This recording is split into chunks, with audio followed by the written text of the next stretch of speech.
What is it, guys? I do hope you're well, and welcome to another video of Entitled Parents. If you are new here, please consider hitting that like, that subscribe button, maybe the notification bell, and joining us on Discord. Pops, we'd love to have you there. Now let's get straight into the good stuff. Mom, he's literally 7. So for a bit of background, I attend a weekly boxing class at the gym my parents work at occasionally. It's technically an adult class, however, since my parents know the people there and also teach them classes there, I, a 14-year-old, get a pass on that. Occasionally, some parents ask a teacher in charge if their kid can go to the boxing classes, but for pretty much anybody who doesn't have contacts with the gym owner or the teachers, and if it's a kid under 15, it's generally a no. So basically, here's how this shit went down. I get some water after warm-up, and this mom, EM, comes up to me. Hey, so how old even are you?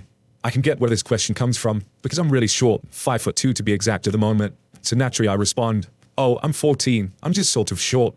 I thought the interaction would end at this point, but no. Oh, it's funny, but anyway, I was wondering if, okay, overweight kid, could join your karate class. She seemed like a typical type of mum that would come to our gym because their kid wanted to learn some sort of martial art like boxing, Muay Thai, or Jiu-Jitsu, which are offered at the gym. These types of parents were common, so I figured I would just politely correct her, as it was a boxing class, and ask how old the kid was. Well, it's an adult's boxing class, so the kid has to be at least 15. I get an exception because my parents get some money here to teach and compete. What? It was at this literal moment I knew I just had unleashed a beast known as Karen. What do you mean he has to be at least 15? Our weight kid is athletic and should be in your class. Where might you be at this moment? I don't know, maybe he is athletic. Entitled mom does this big-ass dramatic sigh. He's in the waiting room. Sure enough, there's a kid in the waiting room, but he's certainly not athletic. He's sort of chubby and looks maybe about 8 at the most, and is glued to a tablet, oblivious to the world around him. I'm sorry, but your child looks very young, and he doesn't seem very athletic. He can't join the class. Are you kidding me? So my 7-year-old can't join the class, but you, a 10-year-old, can. That's shit. You know what? Maybe you are 14, but maybe you're just a tranny, and that's why you're so short. I actually am trans. So this hits me like a ton of bricks, but needless to say, she stormed off after that. Admittedly, I was sort of salty, so I flipped her off as she left. But needless to say, it's kind of sad how we get parents like this all the time. I never really got to experience one of these stereotypical jiu-jitsu parents that every teacher and coach at the gym complains about, but I guess there's a first for everything. My limp makes me a bad influence. For context, I walk with a small limp because of damage I received to my knee when I was hit by a car when I was 15. It only hurts when I try to walk correctly or stand in one spot for too long. The pain includes sharp stabby pains and burning sensations. This happened yesterday when I went out for a walk with my roommate, T. I wanted to go to the Oriental Market across town, and I never walk alone because I freak out when I'm left by myself out in the open. Anxiety. I didn't drive because of my knee pain, and my roommate doesn't drive because even she agrees that she's too spacey to be trusted behind the wheel. This walk takes us a little over an hour, but we don't mind. It's nice to get out for a walk. As we walked out the residential areas and into the busier side of town, we take notice of a father and daughter, 6 or 7 maybe, walking behind us. My roommate and I ignored him for the most part. I could hear the girl ask her dad why I was walking funny. He told her that I was just playing around. She must have started imitating me because he told her to stop. When we got to a busy intersection, my roommate and I stopped and waited for the light to change. As we waited, I kept shifting my weight from one foot to the other to reduce the chance of getting pain in my knee. The man and his daughter stopped right beside us. It was quiet for about a minute before the dad spoke up. ED, entitled dad. OG, little girl. Would you mind standing still and not wiggling your hips in front of my daughter? Oh, I'm just shifting. I get pain in my knee if I put weight on it for too long. We can move back for you two to be ahead of us. My roommate and I turned to walk around the two, getting behind them. We don't really mind, but little girl watches walk around them. Dad, she's still walking funny. She seemed to think my limp was amusing. She tried to imitate me again. Stop trying to copy her. He turned to me. Don't play around like that in front of my daughter. She might hurt herself by copying you. You'll be in a bad influence. I'm not playing around. I have a limp. You're too young to have a limp. I actually get this all the time. All the people said I'm too young for such and such injury, blah, blah, blah. She was hit by a car when we were teens. Her knee was damaged. I didn't believe that for a second. You don't need to believe it. It's my injury. At that time, the light changed, and my roommate pointed that out. The guy and his daughter crossed the street ahead of us. I saw the girl trying to imitate my limp again. I thought it was really cute, actually. Maybe she just had never seen someone with a limp before. Again, you can sort of... You can understand the curiosity of a child and trying to imitate limp and stuff. Children do that stuff all the time, mainly out of curiosity. But the parent, I mean, come on. Come on. The child doesn't really stand much of a chance when they have a parent like that in their lives, do they? An influence like that. To send that person to bad influence when the parent is just A piece of shit. EP lets sick kid loose on a cruise, ruins everyone's vacation. So this happened a while ago. I'm going on another cruise soon and sharing old stories. I realize that this one might make a good post on Reddit. Not sure if it fits exactly under Entitled Parents, so apologies if it doesn't belong here. Another sorry for the links and that there's no dialogue. I can't remember that there's too much.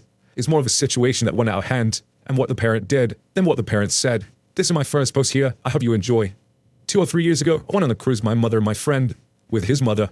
We grew up together as our families are really close, so we're practically like siblings. This was an 8-day cruise departed from New York City, going around the Caribbean, and then going back up. The ship was one of those really nice, famous ones with tons of restaurants, pools, water slides, etc., and a capacity of over 2,000 guests. On the second day, our parents made friends with another group of families, and we decided to head out together that day.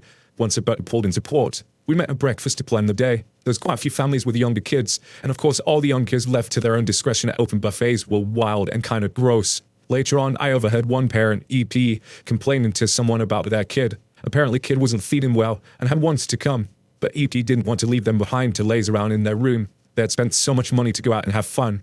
I didn't think of it as something too serious, so we carried on. Around halfway through the day, while hiking in the middle of nowhere on some small mountain, I started having serious stomach cramps. They got to the point where I'd have to stop and breathe every 10 minutes or so.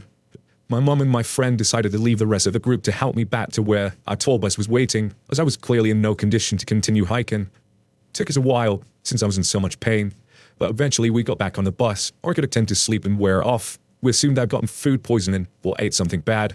What I hadn't known and found out later was that the fucking kid from earlier wasn't just not feeling well, he had norovirus. Symptoms include severe vomiting, diarrhea, abdominal pain, muscle aches, fever, and fatigue. It can last days, which doesn't seem long, but keep in mind that this is an 8-day cruise, and is extremely contagious, especially in close quarters. Well, guess what? We just happened to be in a closed-off ship with thousands of people, with open buffets just waiting to be contaminated. By the next day, the third, I wasn't the only one not feeling well. Everyone in our room had got it. My mum, my friend, his mum. There was a small line in front of the clinic by the time we got there, including the couple of families who went on the hike with us. Literally everyone was suffering from similar symptoms. The medical staff gave us some sort of Tylenol-esque medication and told us to stay in our room for the next while so we didn't pass it on to anyone else. We listened to them. EP did not. EP continued to take their kid around the water slides, buffets, shows, despite everyone wanting her not to. Her son was still very much sick, but she wanted to have the best experience on his first cruise ever.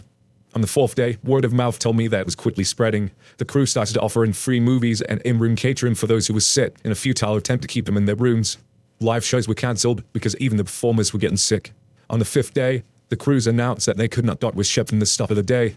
Local authorities had heard that the outbreak and forbade us from entering the port. Everyone was in a lot of pain. I could barely hold down water without throwing up, felt dizzy if I did much to stand up, and just in general felt like utter, absolute shit. I had Tylenol and rest there, and by about the 6th day, both my friend and I were well on the mend. We dared to spend a few minutes outside. Now openable windows in the room made us crave fresh air. The population outside was decimated. If you've never been on a cruise before, it's like a mall on Boxing Day. There are people everywhere talking and laughing and eating, doing whatever you do on a cruise. But that day the ship was almost empty, other than some employees wearing gloves and face masks, and a lucky few stragglers. We probably saw around 100 to 200 people in comparison to the 2,000 person capacity. In order to have a good time, EP let our kids spread the virus to almost everyone on the ship. There was no vaccine for norovirus, so literally nobody could have been safe. Not to mention, cruise ships always have many retired elderly with low immunity levels. She just didn't ruin literally everyone's vacation. She put people at genuine risk as well. I don't think her son should have been allowed to board this ship in the first place if they had known he was sick, as I believe there was some sort of regulations about bringing contagious diseases into closed environments. Anyway, moral of the story is this: don't take your sick kids on vacation. If you do have to, for some reason, at least leave them in the room and let them recuperate instead of passing it around. It's not any better for everyone else, it's better for them too. Oh my god. Dude, what came into my head when I was reading this? I was thinking of that game, that mobile game.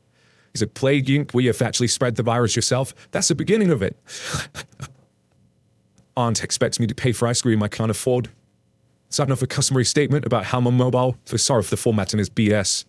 My aunt used to take me out with my cousins quite often. My cousins are the sweetest little things, but they're a handful, and I'm about 8 years older than them, so I would be able to help out with them where I could.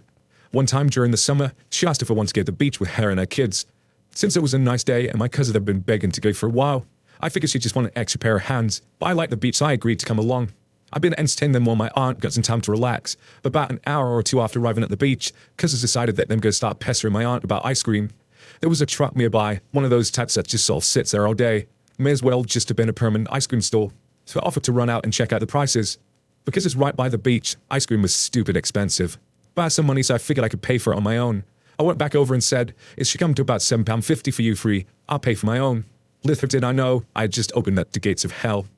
EA, entitled aunt, me. You have your own money. Yeah, stuff at the beach is expensive. Why didn't you offer to pay for our things then? I'm sorry, I only brought enough money to pay for my stuff. You didn't even think the boys would want snacks too. How selfish. Excuse me? I bring you to the beach for a nice day out. You don't even offer to pay for our things.